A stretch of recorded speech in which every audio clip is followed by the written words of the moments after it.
Hello, Archie Dunlop here with Talking Astrology with Archie on Wednesday, November the 6th, 2024.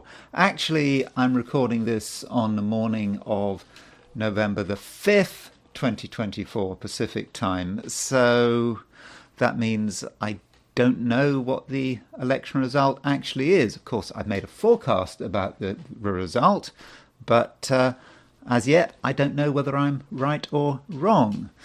So, as far as the topic of this video is concerned, I'm going to look at the horoscope of Joe Rogan. He is this super famous podcaster who has his show. I think it's a Joe Rogan Experience, and recently, very recently, I think yesterday, no, it's not yesterday, sorry, Monday, he endorsed Donald Trump.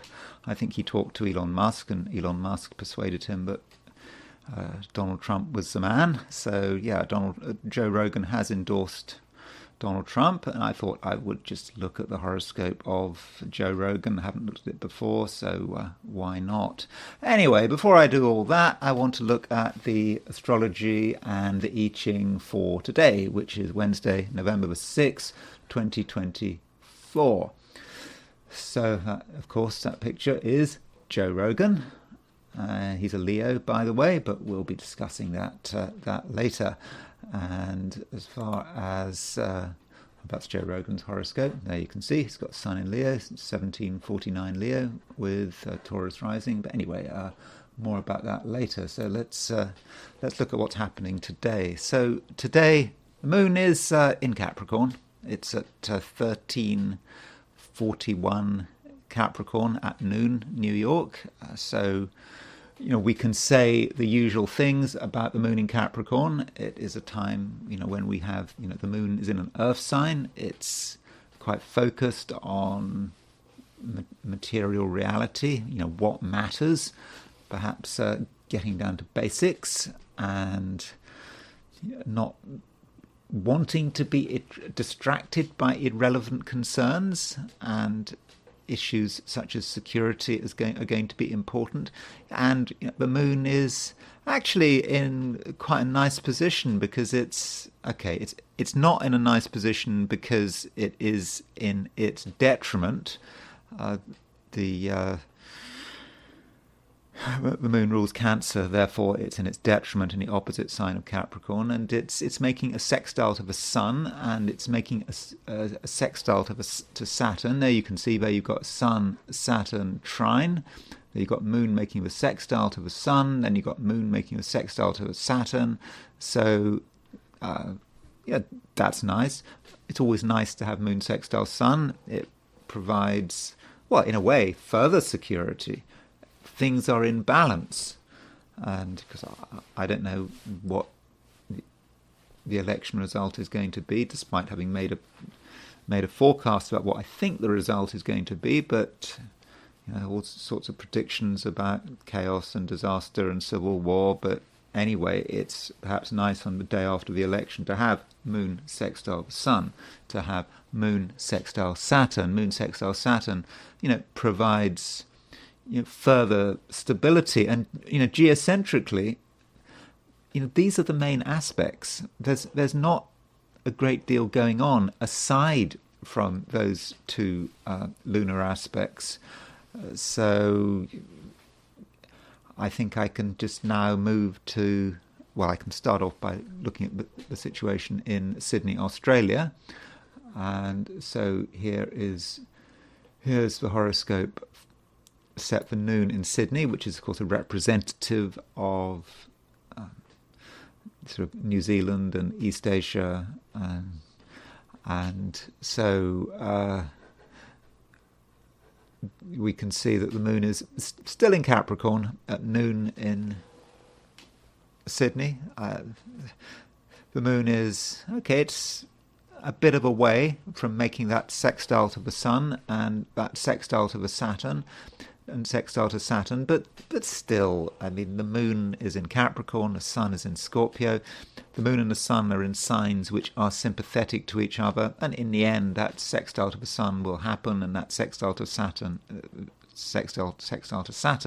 will happen. So turning to the heliocentric picture, putting the Sun at the center of the solar system. Of course, the Sun is at the center of the solar system, but astrologers tend to use the geocentric picture, putting the Earth at the center of the solar system rather than the Sun. But looking at the heliocentric view, here it is, and we can see that Mercury is moving towards a sextile of Neptune. You see there is Mercury in Capricorn. Mercury moves quite quickly heliocentrically, and it's making a sextile to Neptune. And so, with that sextile, I would have said it's relatively harmless. I mean, Mercury is about the way we communicate, it's about the way we think, it's about information. And so with Mercury sextile Neptune, some of us might be able to understand things which are a bit sort of strange and otherworldly, and perhaps it's a very good time to read between the lines.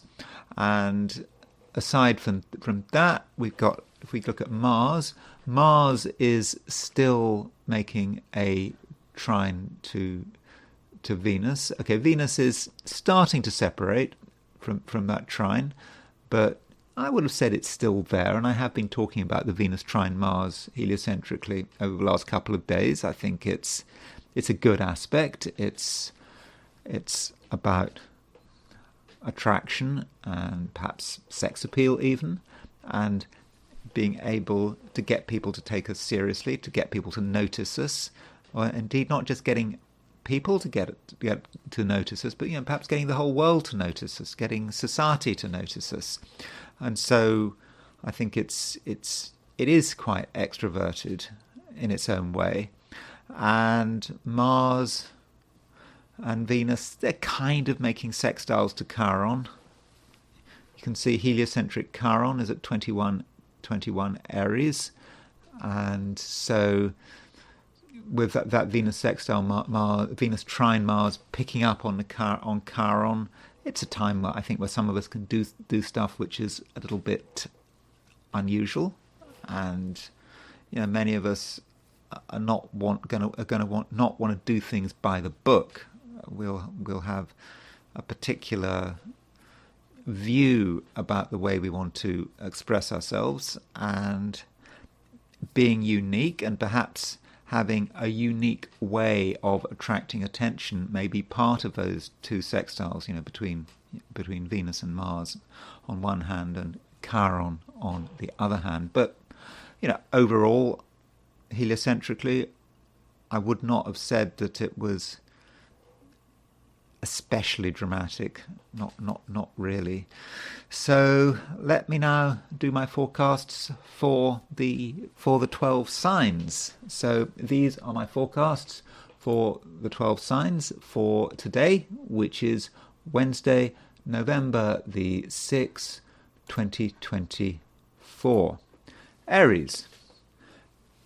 The moon is very much in Capricorn at the moment, and I think that with the moon in Capricorn, you're going to be quite disciplined, quite focused. I think that you know what's expected of you, and you're going to perhaps be able to concentrate on the things that matter. I don't think it's going to be absolutely essential to you right now to get loads of attention. I think part of that is because you're getting attention anyway. I think that you are actually confident in your own strength, and you're helped by the fact that Mars, your ruler, it's in Leo, it's in mutual reception to the Sun in Scorpio.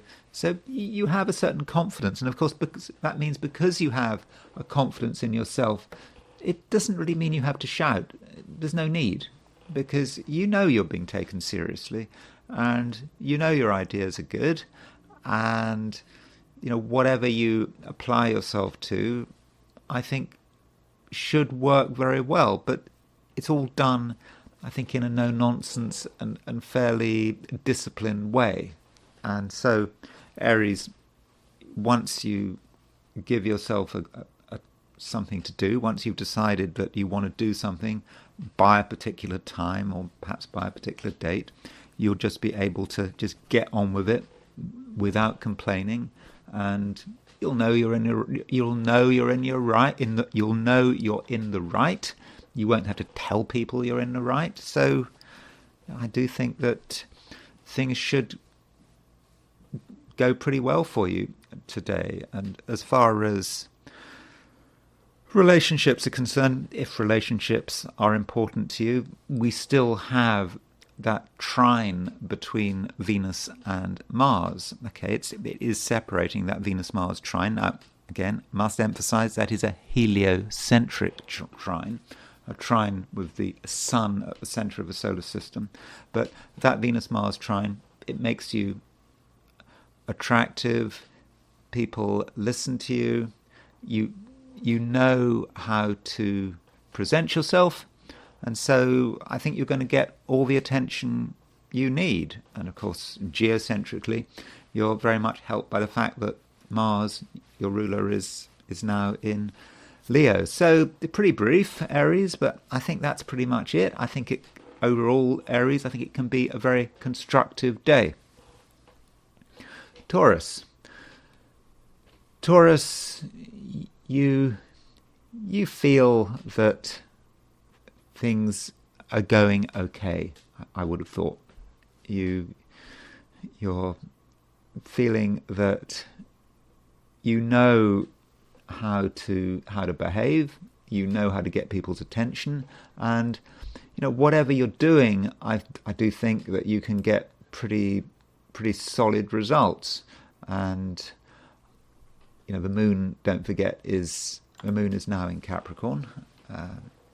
It's in an earth sign, and it allows you to sort of balance the need for realism with the need to be interested.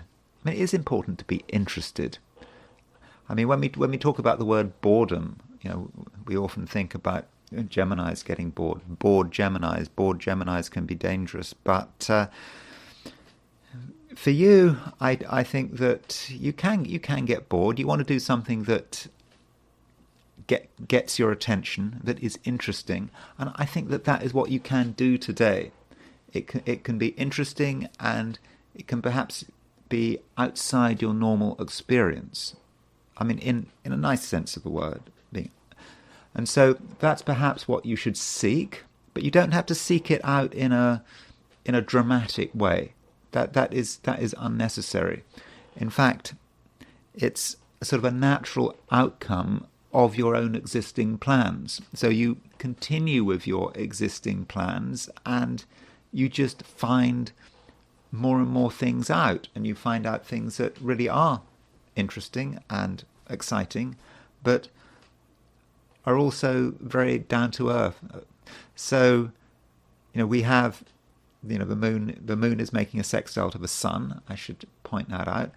Moon sextile sun it's a very nice aspect, and that moon sextile sun could have a fortunate impact, for example, on relationships. The way you interact with other people, that should work pretty smoothly. I don't say dramatically, but you don't need drama right now. There's just a sense of common purpose, and at the same time, people are going to be interesting enough. And the moon doesn't just make a sextile to the sun, it makes a sextile to Saturn. And that moon sextile Saturn, that also has social implications. And I think that in most cases, you can rely on other people, and indeed, they can rely on you. I mean, Taurus is a reliable sign, and I think that you can demonstrate your reliability.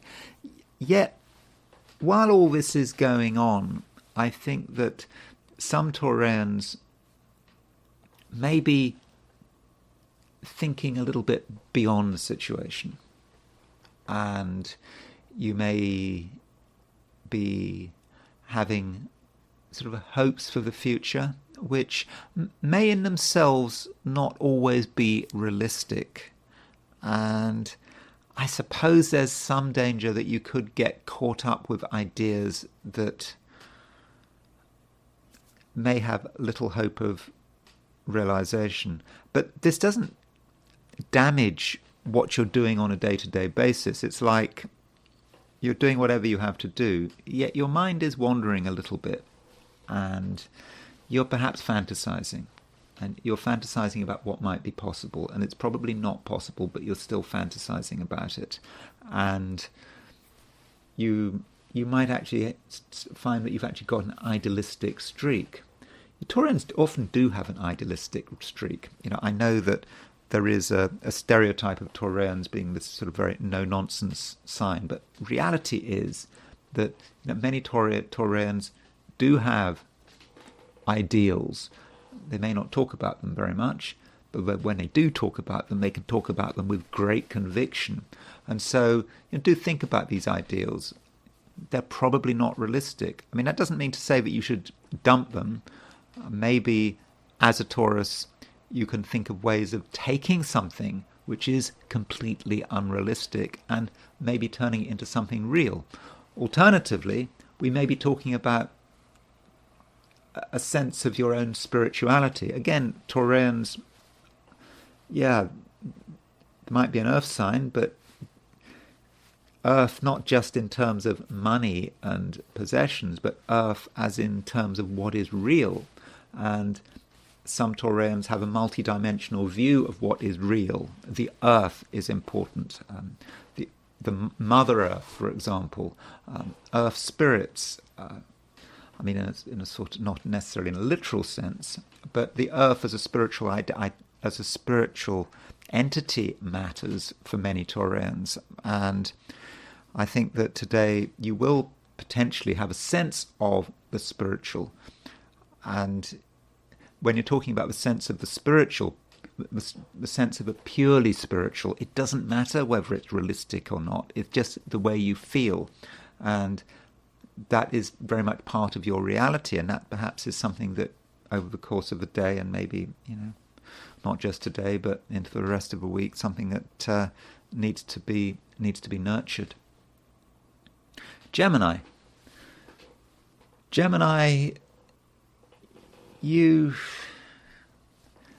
I don't know, I think you're a little bit thoughtful today. Things have happened and you're contemplating them, and part of you, Gemini, doesn't want to say much. You feel that you've said your bit, and is it really worth saying any more? I mean, at some stage you might want to say more, but do you want to say more right now? Possibly not. And instead, Gemini, you may feel that you just want to do what's important. You want to do what matters. And very often doing what's important and doing what matters, it's you're doing things which are, I don't know, they're far from a madding crowd. You don't need to have other people involved with them. Not really. Far from a madding crowd. I think actually Thomas Hardy was a Gemini, wasn't he? Yeah, he was. I'm pretty sure Thomas Hardy was a Gemini. I only read one Thomas Hardy book. It was Jude the Obscure. It absolutely crushing. I mean, I read it a long time ago. Absolutely, I actually got through the whole book.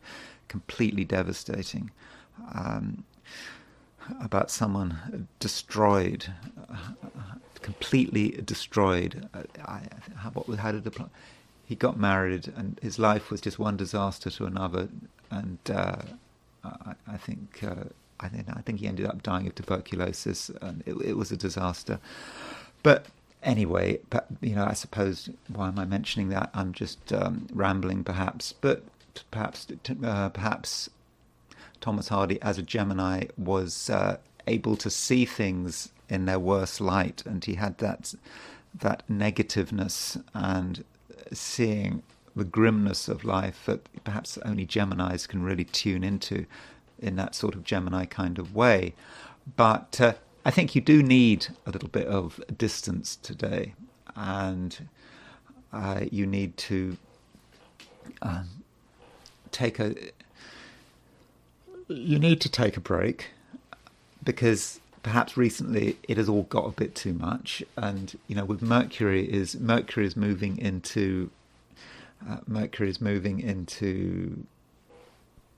is very much in Sagittarius, and so in general it is a time when other people can't be avoided, when you have to deal with other people, when you have to deal with the demands of other people. But is that something that you really want to do right now, today, on Wednesday? Probably not.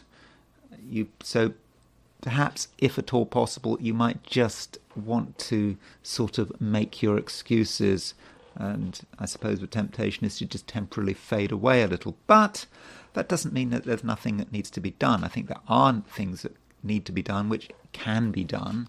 I think at the moment, Gemini, you are very perceptive. There are things you just know, and you understand what matters.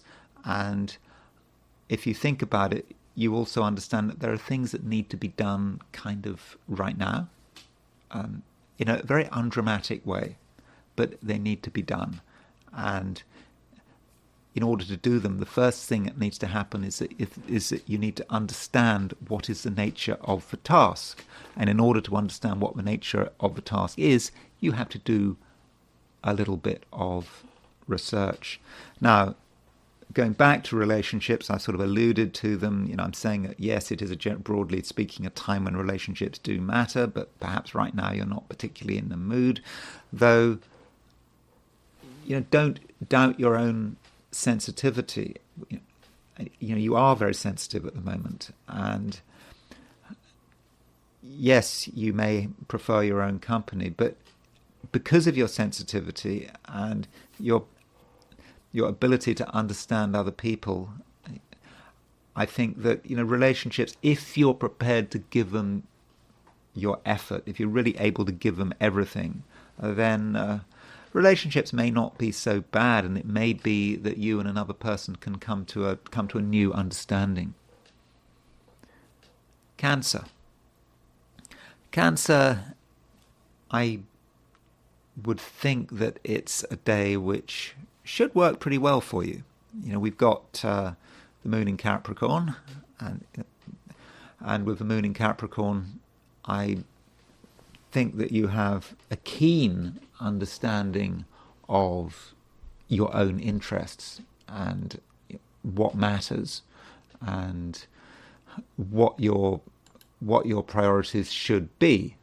And in many cases, Cancer, your priority is yourself, and you are going to want to put yourself first. At least that's going to be your first inclination.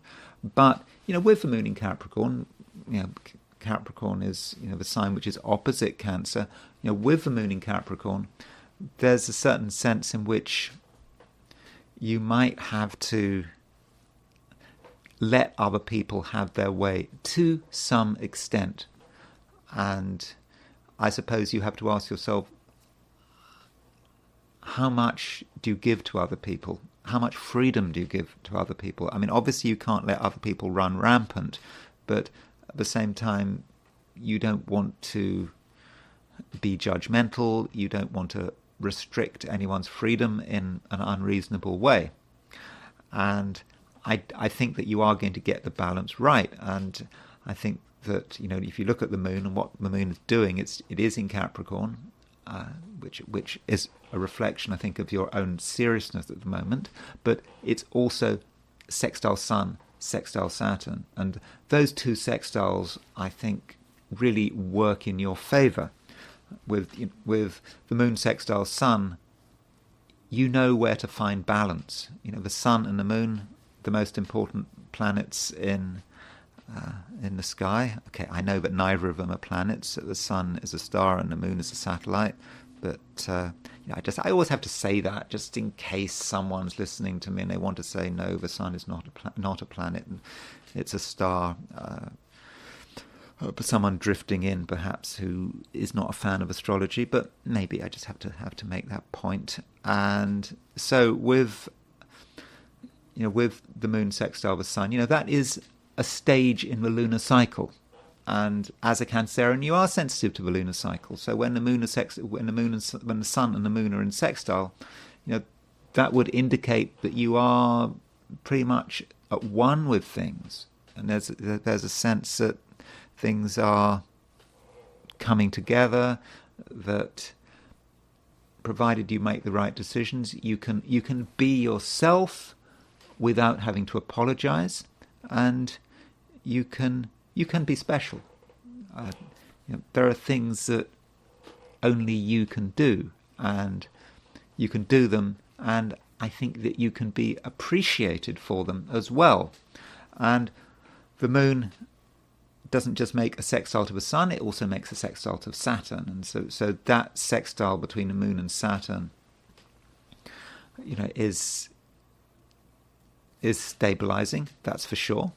It can also be about relationships. You may find with moon sextile Saturn that relationships could be a source of some satisfaction, and I think that there are people who you can trust in, you can rely on them, and at the same time you can be I won't say educated by them, maybe educated by them, but also I suppose it's important to be inspired, and some people are inspiring, and maybe people who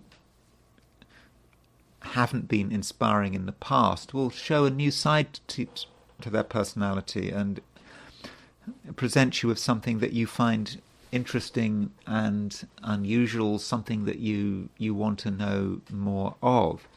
So I think that the fact that the moon is sextile the sun, sextile Saturn, I think for you, I think that looks pretty good, and I think that this sort of emphasizes the point that it is a day when I think that you're going to be in control, and by and large you're going to be at one with the world. Leo,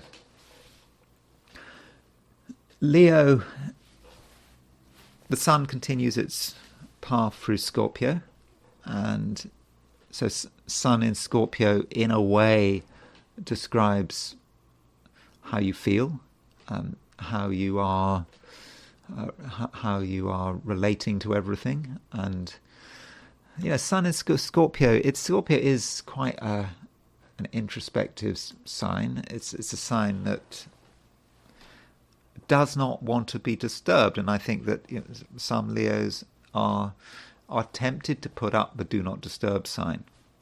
And it's true that in your own way you don't need too much involvement from the outside world. You can just sort of quietly get on with things, and I think that overall you're going to be successful. I mean, it may not be spectacular, but whatever you feel you need to do today, I think that you will be able to accomplish it. And at the same time, you are going to have no problems looking after your own interests. So you say what you want to do, you do what you want to do, you do it, and it is in your interests. And if anyone is contradicting you or is doing something that appears to undermine you, I think that you'll have no problems asserting yourself, and you'll be able to take control of the situation, I think, very quickly. So that certainly looks good, but I think Leo, in many respects, it's not a particularly interesting day. I don't think you want it to be an interesting day. And I think that you want things to be predictable. And if things are predictable and they work to plan, I think by and large you're going to be happy. Though on a social level, I do think that you can be successful. I think that people will, to an extent, gravitate towards you if you give them a chance. I mean, in many cases, you're not going to want people to gravitate towards you. Certainly not in an unstructured, unplanned kind of way. On the other hand, if you go out of your way to meet new people, or perhaps there are new people you'd like to meet, it's all very planned. So if you've got a plan, you want to be in touch with someone, it's on your schedule, then you do it. And I think that you'll make the right connection, and I think that you'll actually be able to make a very good impression. Virgo, the moon continues moving through Capricorn, which I think is pretty pleasant. It's kind of where you want the moon to be. The moon is in an earth sign, and that does sort of make you feel comfortable, because Virgo's an earth sign, moon is in Capricorn, and the moon is also making a sextile to the sun and sextile to Saturn.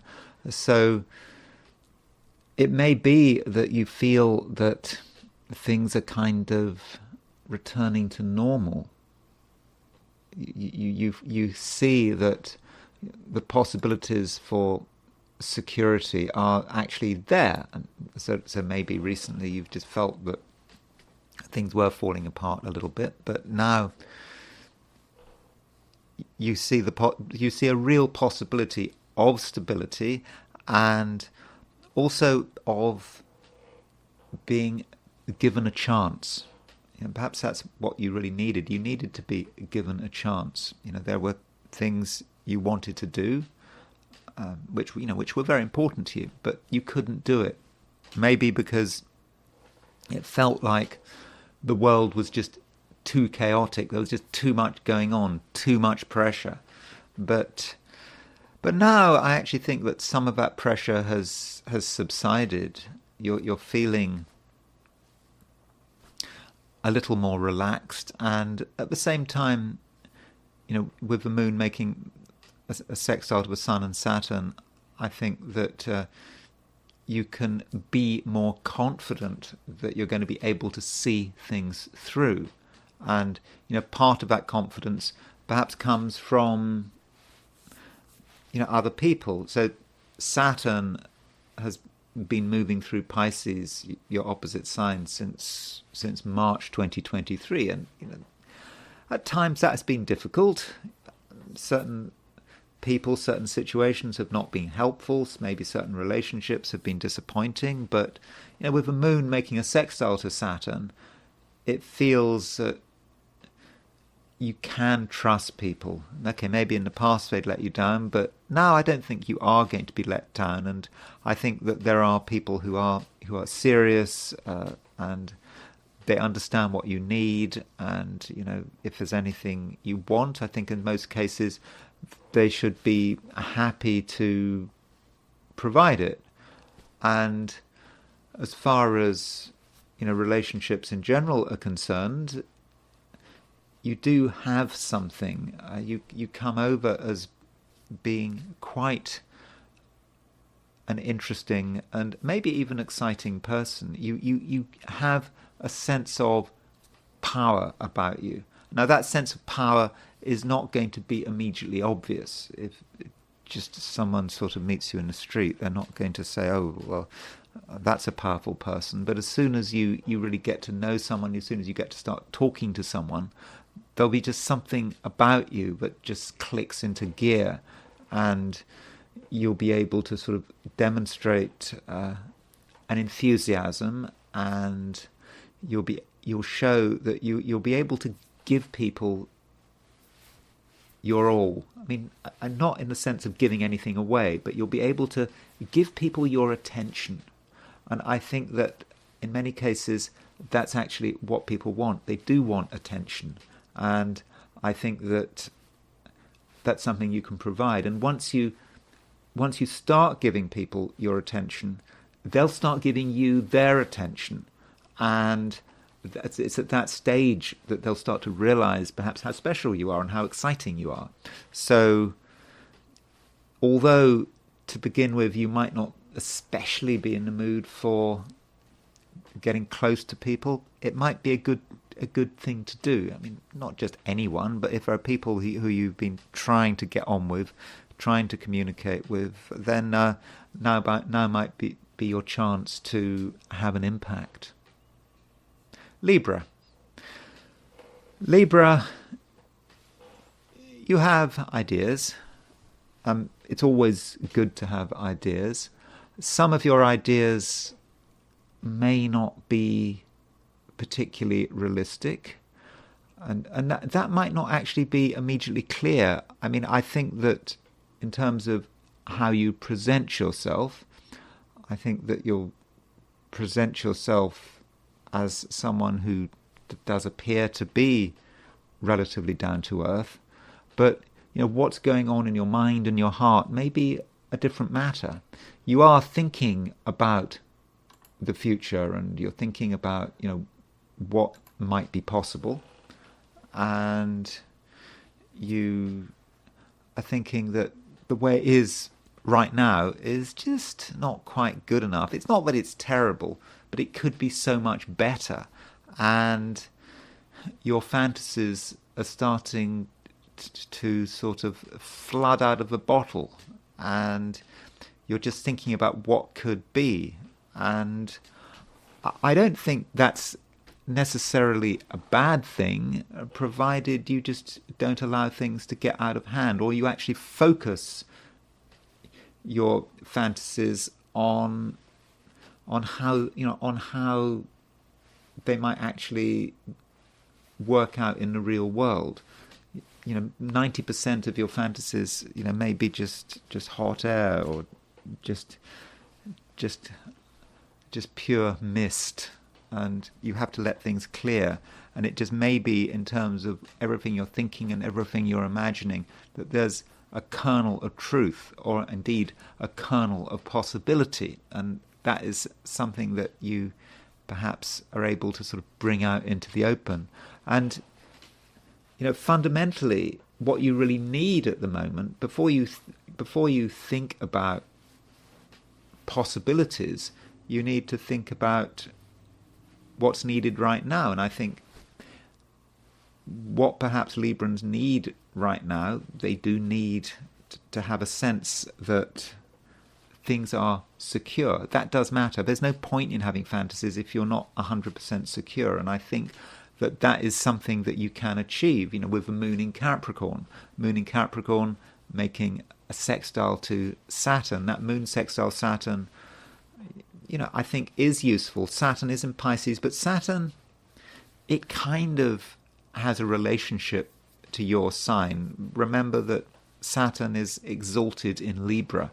So Venus rules Libra, but Saturn is exalted in Libra. And so Saturn has an association with Libra.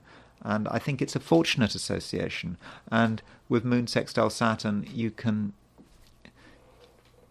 stabilize things. And, this stabilization might have implications for your work, if that matters, for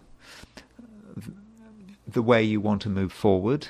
And so you've got this tension here between having ideas which in many cases are unrealistic, but at the same time looking for stability.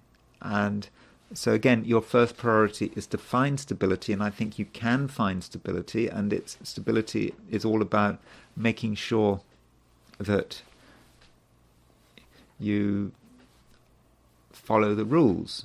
I mean, not rules put out by someone else, by an organization or the nation, the government. It's following your own rules, the rules that you've been working out over the last year or two. So you follow those rules and you'll be fine. And I think that, you will get help.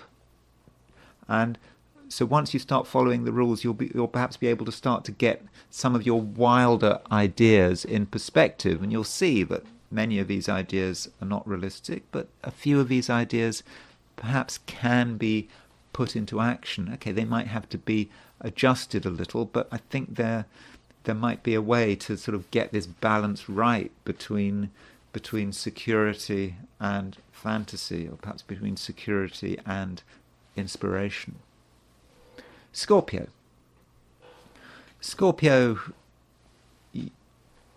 I would have said, Scorpio, that things are looking pretty good. It is a fortunate time for you. As I've been saying over the last few days, the Sun and Mars are in mutual reception. Mars represents you, and you're someone who, at the moment, you're really able to make things happen, and you have a very strong sense of purpose. And when push comes to shove, nothing can get in your way. You have a clear path. Any obstacles you meet, you can just move them to one side and just carry on. And now perhaps you have to think about how you communicate it all. People do need to understand what your priorities are, and maybe they haven't understood it so far. And now might be a good time to explain. We've got, the moon is in Capricorn. That with the moon in Capricorn, you can give the impression of being down to earth, being sensible, and yes, being self-interested. And if you're self-interested in a reasonable way, I don't think that will attract adverse attention. I don't think so. And so with the moon in Capricorn, sextile the sun in Scorpio, you can really show people, who you are, what you can do, and also you can make it quite clear that some things are unacceptable. And people, I don't think, are going to push the point. And the moon in Capricorn, it also makes a sextile. It makes a sextile to Saturn. So this might be about communicating like what you want to do. What's important to you right now. There are things you'd like to do right now. You don't want to wait until tomorrow, and you want to do them now. And I think you can do them now. And I think that everyone will understand. And if people don't understand, well, it's not going to be an issue. You can just live with someone not understanding what you're doing, but you don't need, in the final analysis, you don't need anyone to understand you in order to do what you want. Now, as far as relationships are concerned, when I looked at the heliocentric picture, I made the point that Venus continues to make a trine to Mars, heliocentrically, obviously not geocentrically, but Venus continues to make a trine to Mars. Mars is your ruler. Venus is the planet of relationships. So I think that you know how to get on with people, and I think that people are going to find you attractive and appealing, and they're going to be interested in what you have to say. And at the same time, you shouldn't be necessarily satisfied with the state of existing relationships. Things can change, and maybe just all it takes is for you to just sort of push things a bit. So if you're not happy with existing relationships, you can do things to sort of shake things up, and you can perhaps be a little bit selfish about it, and you can perhaps do something that was not expected, and you do that and you'll get a reaction, and then the relationship will change. Probably change for the better, at least from your perspective.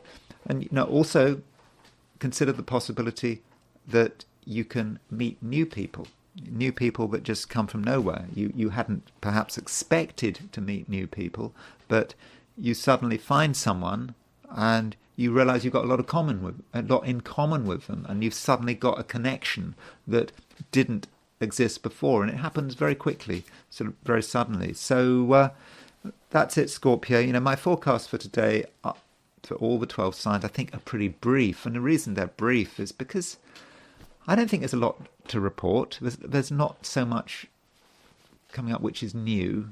We don't have major aspects which I haven't already talked about. So that is why I'm rather brief today. But yeah, Scorpio, things are good. So enjoy the day.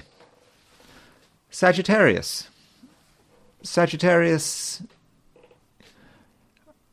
it may be another day when financial issues are of some importance. You may feel that there are things you can do to improve your finances, and in the first instance, you're probably going to hold back, though, because you might be worried that perhaps you're being too self-interested. Or maybe you're going to be a little bit self-conscious. You don't want to make a fuss about money because there's something rather unseemly about it. When people talk about money and get obsessed about money, you might feel that they don't look good. And I suppose it is a situation where you have to ask, what is the value of money? Money is money. It's required, and so I don't think you should be worried about what people think if you raise financial issues, and it will just be seen perhaps as something quite natural. And of course, this is especially the case if you're dealing not with individuals but with an organization. So if an organization can give you money, or perhaps owes you money, or has been charging you too much, now is a time to just make a fuss, but not in a Sagittarian way, in a very sort of gentle way, a gentle but firm way, because we have got Moon in Capricorn, sextile Saturn, and with Moon in Capricorn, sextile Saturn in Pisces, you can just assert yourself slowly, surely, undramatically, and then I think in the end there is a very good chance that you will get your way. And also I do think you can get your way. I mean, I think this is a time when you can reach agreements. I mean, if you think about it, I've just said that over the last couple of days, Mercury's moved into Sagittarius. It's in mutual reception with Jupiter, your ruler. This situation will continue until early next year, and so that does mean that compromise and negotiation can really work out for you. You are going to be good at getting people to understand, and actually at the same time, other people are going to be good at getting you to understand. And so, I think that your ability to talk about the things that matter, not just money, is going to be very good. And I think there's plenty of scope here to come to an agreement, even if the person you are coming to an agreement with is very different from yourself and perhaps has completely different priorities than you. And also, Sagittarius, don't underestimate your ability to cause an abrupt change. If you want to cause an abrupt change, if you want to make everything just stop because you want to change things, because you feel things aren't going in the right direction, you just want to perhaps make a scene, you can do it. You can bring to bear the full strength of your personality and more. And I say and more because there is some possibility that Sagittarians can sort of channel, I don't know, the power of the universe, the strength of the universe, and kind of make it part of them, at least for a split second. A split second is just long enough to make an impact. So yes, Sagittarius, if you do need to make an impact today, then I really do think that you can. Capricorn. Well, I think Capricorn, it looks like being a pretty good day. I think that maybe last day or two I've been maybe a little bit, I won't say negative, but perhaps I've been a little bit non-committal. But I think that today things do look good. You know, the moon continues moving through your sign, and it makes a sextile to the sun, and it makes a sextile to Saturn. Saturn is your ruler. So the moon is really in a very good position. Okay, it's true that the moon is in Capricorn, and the moon is in its detriment in Capricorn. So, you know, all things being equal, the moon doesn't work particularly well in Capricorn. But, you know, when you look at the overall picture for you, I think things do look good. Because, you know, with the moon in Capricorn, that's about you having a sense of who you are and what you can do, and feeling just comfortable. And with the moon making a sextile to Saturn and making a sextile to the sun, you can really feel comfortable.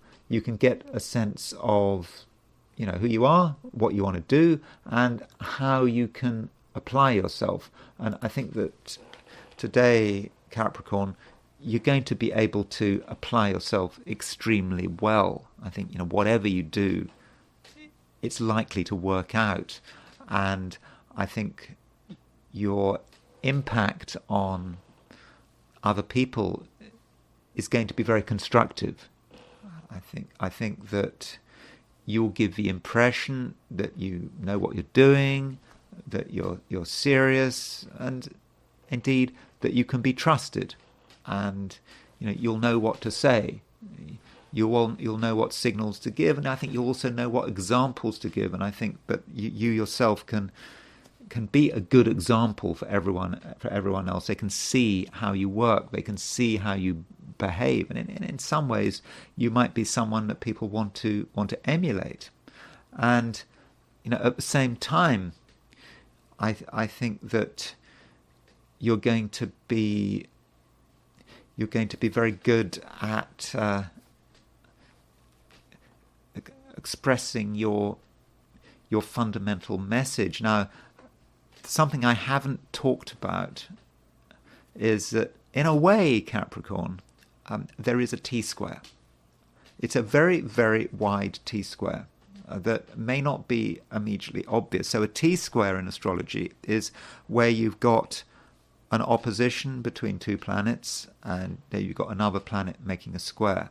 And so this T-square involves Mercury and Jupiter. So you can see that there is an opposition between Mercury and Jupiter, and it looks really wide. In fact, it's got a 15-degree orb. Now, normally, in terms of aspects, you know, planets have to be within 3 degrees for the aspect to work. Or, you know, in my opinion, maybe that's a bit tough. Maybe 5 degrees, but it depends on the situation. But this opposition between Mercury and Jupiter is 15 degrees apart. Now, of course, in Vedic astrology and perhaps in Hellenistic astrology, you would perhaps regard there as being a Mercury opposition Jupiter to some extent. But sort of in a more sort of modern sense, what makes that Mercury-Jupiter opposition really come into action is the placement of Saturn. You see, Mercury and Jupiter have as their midpoint around 12 degrees Pisces, 13 degrees Pisces. So Saturn is actually on the Mercury-Jupiter midpoint. And really, right now, it feels like there is this T-square forming. So Mercury and Jupiter together in mutual reception represents the things that can be said, things that you might not want to say, you want to perhaps keep secret, or you feel that the time is not right. But Saturn on that T, making that midpoint aspect, but being on the Mercury-Jupiter midpoint, Saturn being on that T, kind of having that T relationship, because it's making a very wide square to Mercury, making a very wide square to Jupiter, is allowing you to structure the message. If there's something you've been wanting to say, you haven't been able to sort out the words, but finally the words come together, or at least the words can come together. I'm not saying it's going to be easy, but you can structure it all. So the spoken word, you can be very effective. Also the written word. So if you're trying to craft a message, it might be an email, it might be a report, something you want to say and you want to perhaps put it in writing. And I think, Capricorn, you're going to be able to put it into writing very clearly and with a certain amount of passion and integrity. And so now is perhaps not the time to keep quiet. But, but as I said, that doesn't mean you have to make a lot of noise. It's sometimes written communication is more effective than spoken communication. So Capricorn, do think about it. Do think about what you're trying to say. Or, of course, it might be that, from a creative perspective, if there's something you want to write, I don't know, whether it's a poem or a novel, could be a piece of non-fiction, I don't know. Now might be the time where it all comes together. And so that might be something that you want to work on. Aquarius. Aquarius, I don't like to repeat myself. Sometimes repeating oneself is inevitable. And, I do want to make it clear that Aquarians are special. Yet, I was just talking to Capricorn, and I was telling Capricorn that there is a very wide T-square involving Saturn and Mercury and Jupiter. So Mercury and Jupiter are in a very wide opposition, Mercury in Sagittarius, Jupiter in Gemini, and Saturn is making a wide square to Mercury, and Saturn is making a wide square to Jupiter. So Saturn is forming the T of a T-square, and Saturn is on the Mercury-Jupiter midpoint, and that's what matters. And what also matters is the fact that Saturn is your ruler. Saturn rules Aquarius. It's not Neptune.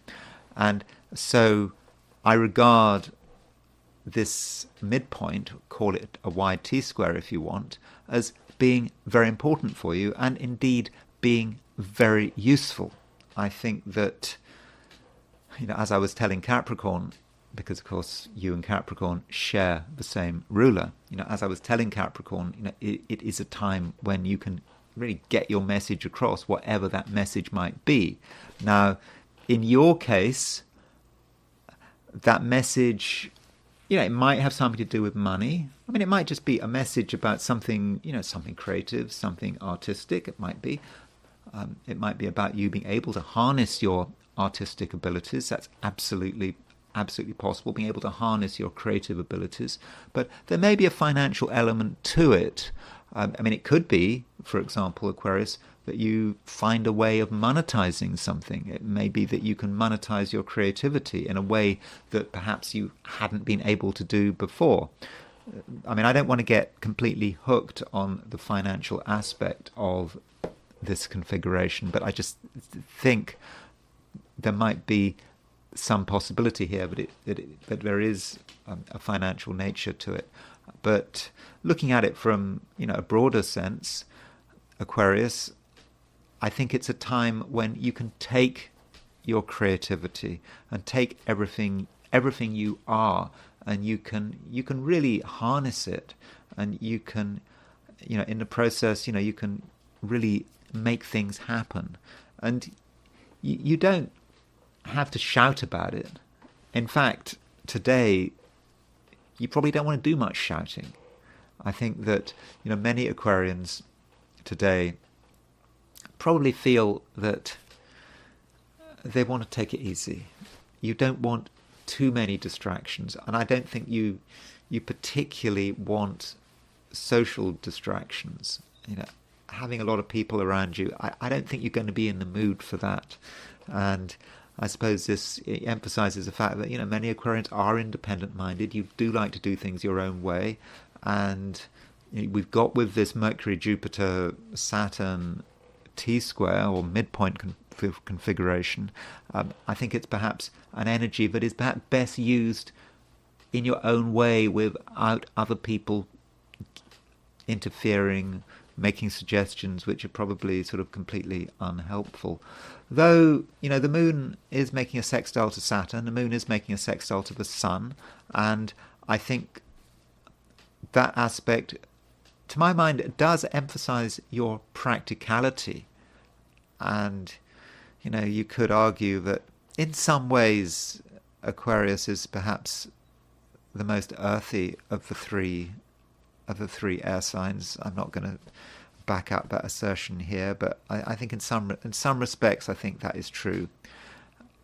And so there is perhaps a certain earthiness to you at the moment, and a certain realism, particularly with that moon sextile Saturn, and that realism can be brought to bear in things like your work. If you're working, I think that you'll know what needs to be done, and you can make a favourable impression, but again in a very low profile kind of way. It's not a day for high drama, but it does seem to me quite an important day when you really can just make the most of who you are, and I think that you can do something perhaps that's really wonderful and really creative.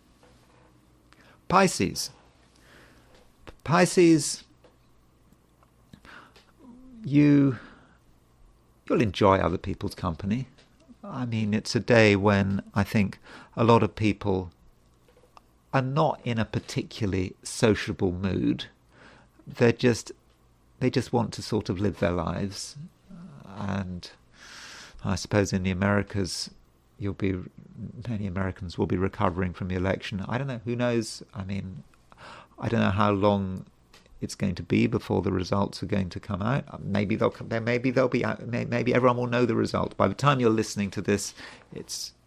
Remember this video is recorded on Tuesday morning Pacific time.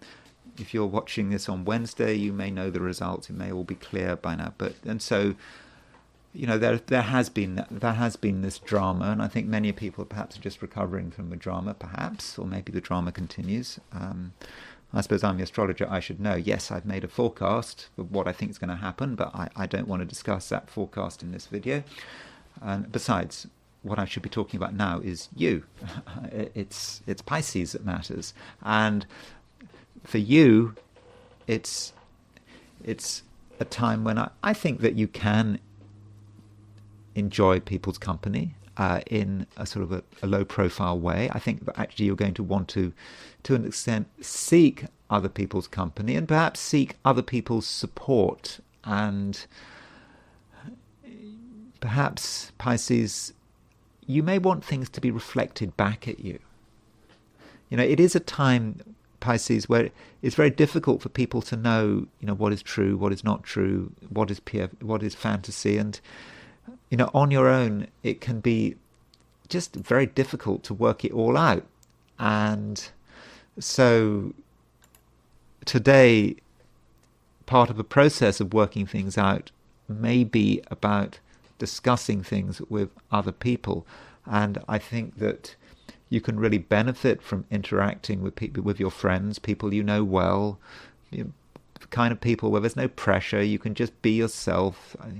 We're not dealing with people you're super close to where there's sort of a lot of emotion flying around. You just want things to be simple and easy, and I think that things can be simple and easy. And we do have the moon making a sextile to Saturn, and Saturn is in Pisces, and it seems, Pisces, that at some level you yourself can be quite a calming influence. So if other people are nervous or troubled or things bothering them, then you can calm them down. But then at the same time, you'll be calming yourself down, because I think that you kind of feel it's a day when you need a reality check.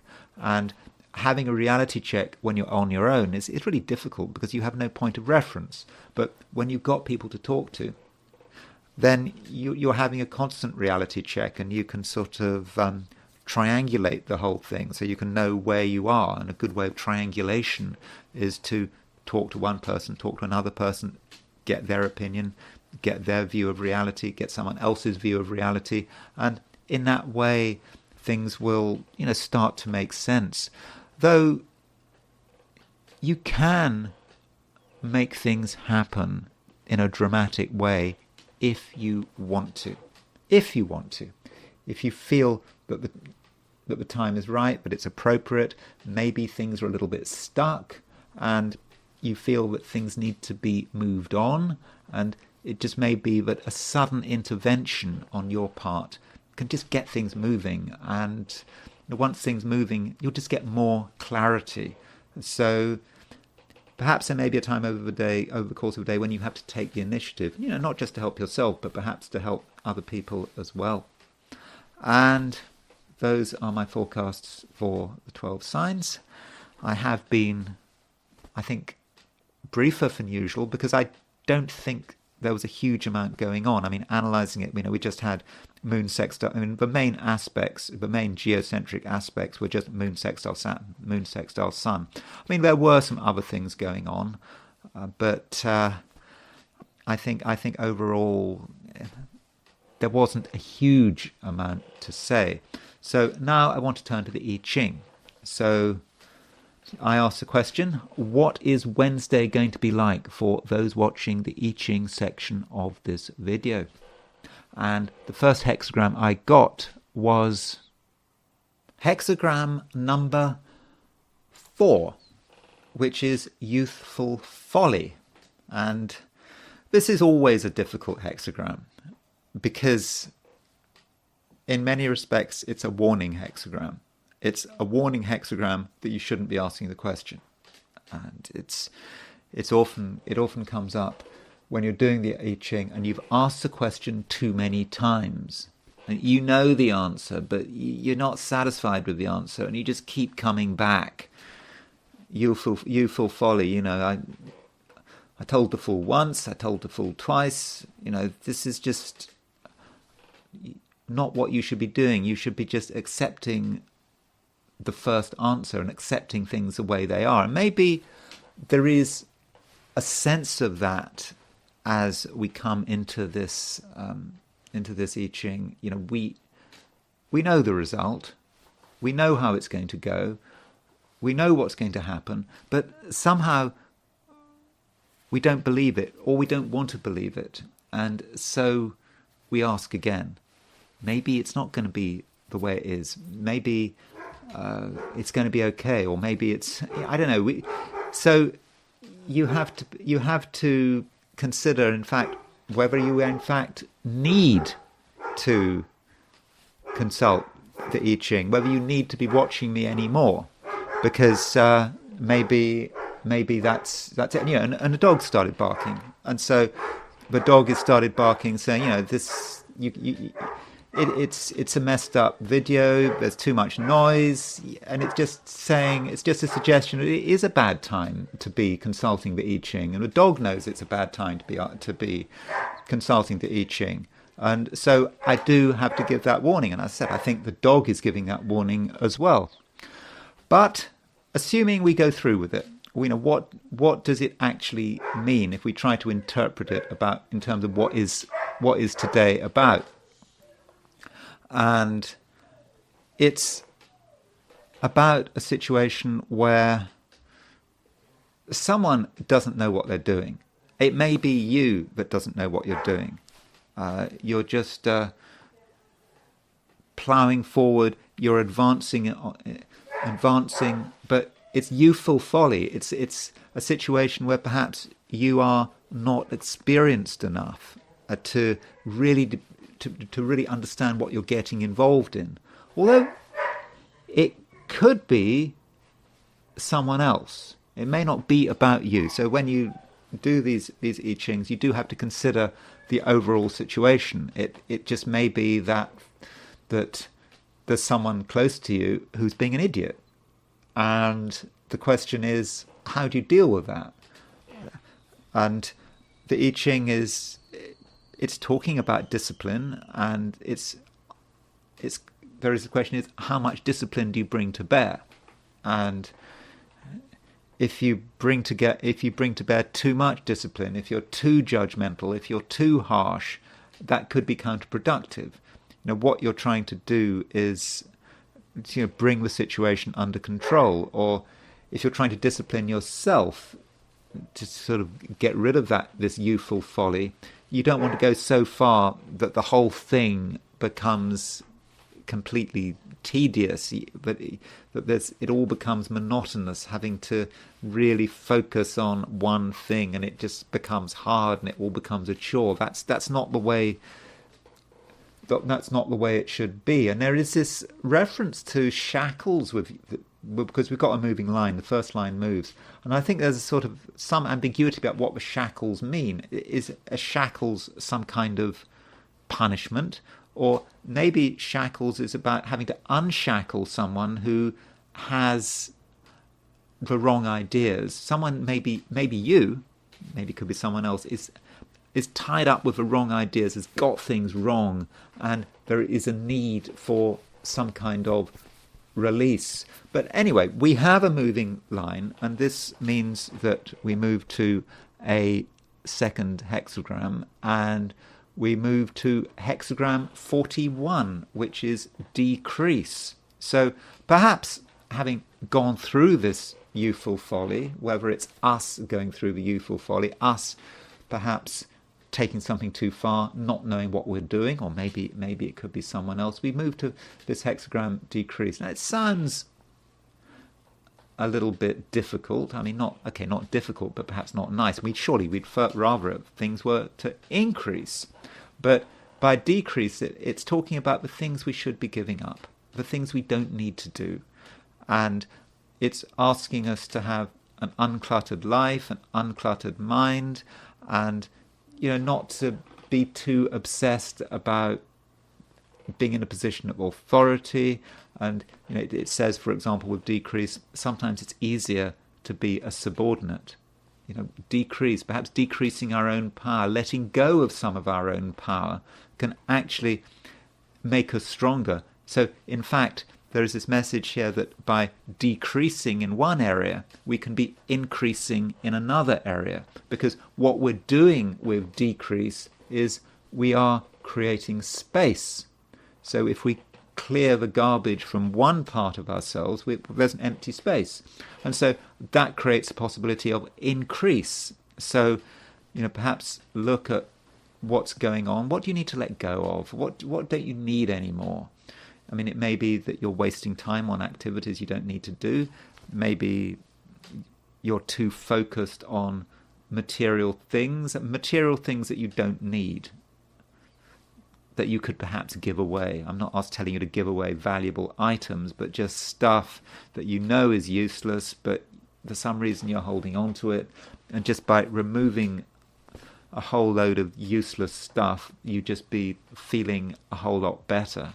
And also, you give something up for your free will, and by giving something up, you do attract something new. And now that is the message. If we decrease, we can actually increase. So we can make ourselves stronger, we can make ourselves richer in all areas. I don't mean just money, but make ourselves richer by just letting go of something. And I think that is perhaps a message of the hexagram. And perhaps, going back to the first hexagram, youthful folly, we perhaps have to let go of some of our stupidity. We know we're being stupid. We know it. we really know it, but we just keep going. But perhaps we can just let go of it. We're doing something that's stupid. We perhaps should have given it up before. We know perhaps we're not good at it, or perhaps we know it's not useful, and we just let go of it, and just things are just so much easier. And now I want to look at the horoscope of Joe Rogan. Now, I mean, I've looked at his podcast. I probably looked at a couple of minutes of his podcast. I'm not a watcher of Joe Rogan, but nonetheless, I understand that culturally he is a very important person. That, you know, Donald Trump was recently interviewed on Joe Rogan. You know, to the extent by which, you know, Joe Rogan operates in Austin, Texas, that Joe Rogan, you know, doesn't come to see you, even if you're a former president of the United States. You go to see Joe Rogan. And I think that there was talk about Kamala Harris being interviewed by Joe Rogan, and that didn't happen because I don't think Kamala Harris was prepared to go to Austin, Texas, and have a 3-hour interview with him. I think she wanted him to come to her and have a 1-hour interview or something like that. So he's a powerful player culturally on the American scene, and he's not someone one should ignore. And it seems, given the fact that he has just endorsed Donald Trump, remember, I don't know the result of the election. I'm making this video Pacific time. Well, Pacific time right now, it's 8:30 a.m. So it's still, which is 11:30 a.m. On the East Coast. So anyway, let's look at Joe Rogan's chart. I don't think I'm going to be saying anything particularly dramatic. So Joe Rogan, I mean, he's been famous for some time. I think he was a comedian. He's been an actor, so he's been involved in the media and the public eye for a long time. And so his podcast, which I think he started in 2009, is just another reincarnation of him, or another incarnation of him as he goes through his life. So he was born August 11th, 1967 at 12:05 a.m. It seems we have an accurate time for him. And he has got 3 planets in Leo. I mean, he's got Mercury in Leo, he's got Jupiter in Leo, he's got the Sun in Leo. He's got a load of stuff in Leo. And he's got Saturn in Aries. So he's got 4 planets in fire. So, but, you know, as a Leo, here is someone who I would guess has a powerful personality, has perhaps quite a strong, quite a good opinion of himself. He's got, I would have said, quite a large ego. But it's interesting that his 3 planets are in the 4th house. Those 3 Leo planets in the 4th. And, you know, that is probably quite useful. I mean, imagine if he had that Sun, Jupiter, Mercury in Leo in the 10th house. He might be completely insufferable. He might have just had, he might have had such a huge ego, but people just couldn't stand him, and he probably wouldn't have been so successful. But having the Sun, Jupiter, and Mercury in Leo in the 4th house, you could say, does give him a certain sense of grounding. It's not a top-heavy chart. You know, this is a chart that is anchored in terms of chart shaping.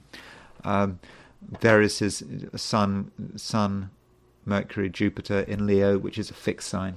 So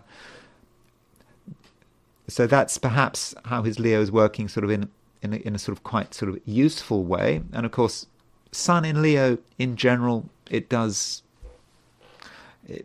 a good place for the Sun, all things being equal. The Sun rules Leo. So you could say, of all the 12 signs, all things being equal, the Sun is the best sign for you to have your Sun. The Leo is the best sign for the Sun to be in. You know, after that, it's Aries, because the Sun is exalted in Aries. But being in its own sign it is a really good place. And he has Taurus rising. In fact, he has Algol rising. And so Algol rising, this might say something about, what he is attracted to, but fundamentally Taurus rising, it gives him, I suppose you could say, a sense of purpose. He's very fixed in terms of what he does. And I think, when you look at how he responded to Kamala Harris's request, that Kamala Harris wanted him to go to her, it's not just about his ego. Here was someone who has got Sun, Mercury, and Jupiter in the 4th house. I mean, you could say with his podcast, that is someone who sort of is at home. He likes being at home, where he works, his home studio, or I don't know where precisely his studio is, but it's sort of close to where he lives, and he doesn't go somewhere else. And he's got Taurus rising, so Taurus is a fixed sign. Kamala Harris trying to suggest that Joe Rogan changes his rules with that chart, not a chance, absolutely not a chance. And he is very fixed. He's got 3 planets in Leo. He's also got Mars in Scorpio. Mars in Scorpio. That is a very good placement for Mars. Because, firstly, Mars is in Scorpio in its own sign. And so he's got a strong Mars, male chart. He's sort of not going to be projecting that Mars, I don't think. But also Mars is in the 6th house. And I believe that Mars joys in the 6th house. There is a traditional idea that the 6th house is the best place for Mars to be. So in the same way that Saturn joys in the 12th house, the Sun, I think, joys in the 9th house, and the Moon joys in the 3rd house, and so on. So it's a strong Mars. It's someone who is pretty assertive, and I suppose that's how his podcast comes over, as an assertive man who runs his show, and that's always been the case. Probably, I think it's since before his podcast. Now, podcasting is about Mercury. I mean, you could say. I mean, it's a very mercurial activity, and if you look at his Mercury, he's got his Mercury at 4 degrees 1 minute Leo. So his Mercury is exactly on the IC. So Mercury on the IC, that's a great place to podcast. Podcast is something you do in your own studio, you do at home or close to home. So talking at home, Mercury on the IC. And in a general sense, Mercury is connected with the MC-IC axis. So the MC-IC axis is, perhaps generally about work in a broad sense. So Mercury opposition to midheaven, you could say his work has been about communicating, whether as a comedian or as an actor or as being a podcaster.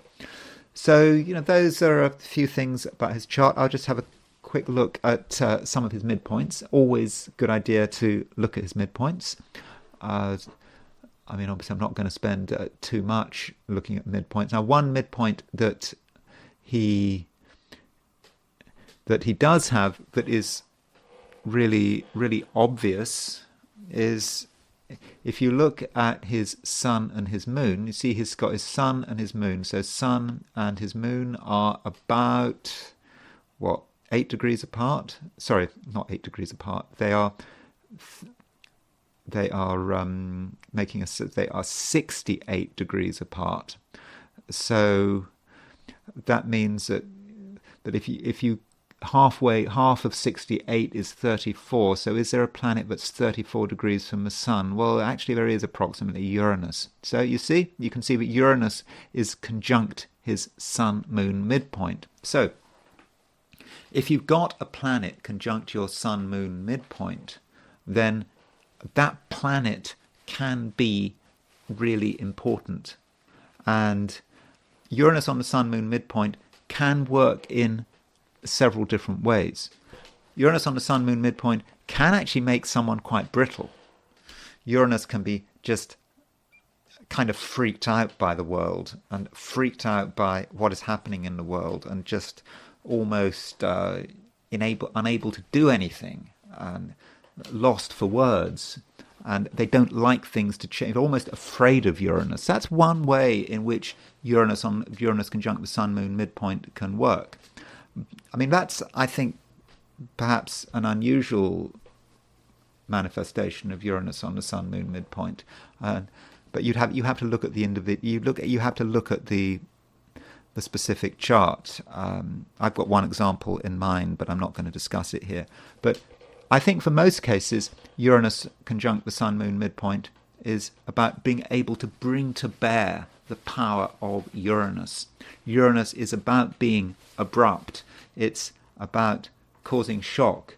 It's about being dramatic, having a dramatic influence, seen perhaps as being someone who is unusual, who doesn't follow the rules. That can all be Uranus, and it can also be very independent-minded. And I suppose all of that would probably fit Joe Rogan. And of course, he's broken his own rules. He says he never endorses people, but he's just gone and endorsed Donald Trump. And so perhaps Uranus conjunct Sun and Moon. That's perhaps how he has been expressing it. Now, he launched a podcast, the Joe Rogan Experience, on, I don't know the time, on December the 24th, 2009. And so this, by the way, is a chart for approximately for when he launched the Joe Rogan Experience. I think he was in Los Angeles at the time, or I think he lived in Los Angeles at the time. So, I suppose if you're ever thinking about launching a podcast, what is the right time to do it? We don't know the time, but you could say, well, it doesn't look so good to begin with because we've got Moon opposition Saturn. And perhaps this is a reminder that you can launch successful ventures with Moon opposition Saturn. Although Saturn is quite strong in Libra, it's exalted in Libra, and by looking at the rest of the chart, we get some ideas about perhaps what the podcast is about. Sun conjunct Pluto. This is very much what it is about. It's able to create change. It's having a real impact, and I suppose it is about power. It's about his power, and it's about him asserting his power. And look at Mercury is conjunct the North Node. I think to start a podcast when Mercury is conjunct the North Node, I think would be, a very good thing to do. I mean, a podcast is all about Mercury. North Node is about the path forward. It's what you should be doing. So what he perhaps did was he just took the energies of the cosmos on Christmas Eve 2009, and he utilized them without, of course, knowing what he was doing. I doubt very much he consulted an astrologer about when to launch his podcast. But having Mercury conjunct North Node in Capricorn as well. So making money, being successful through a podcast. And don't forget the North Node from the perspective of midpoints, from Eberton or Witter. The North Node is about connections.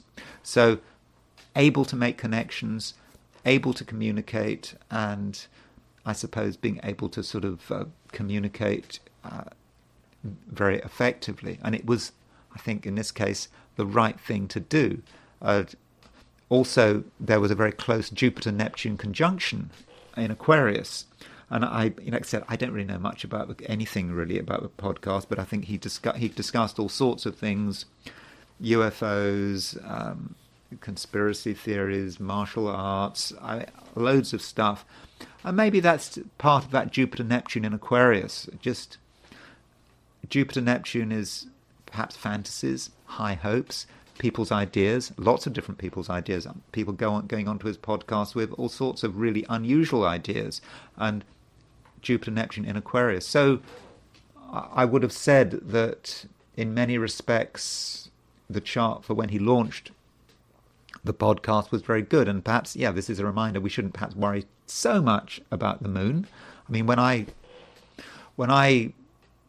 elect times when people ask me when should I set something up, I do put a special effort into making sure the moon is not doing stuff like moon opposition Saturn, but maybe I've been taking that too seriously. If you take this is clearly a proper podcast that has been super successful, and it did work even though the moon was opposition Saturn. Although I don't know precisely what time it was. Well, if it was at the beginning of the day, of course the moon might have been in Pisces.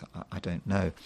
So what was happening to Joe Rogan when he launched his podcast. So let's just see, just for fun.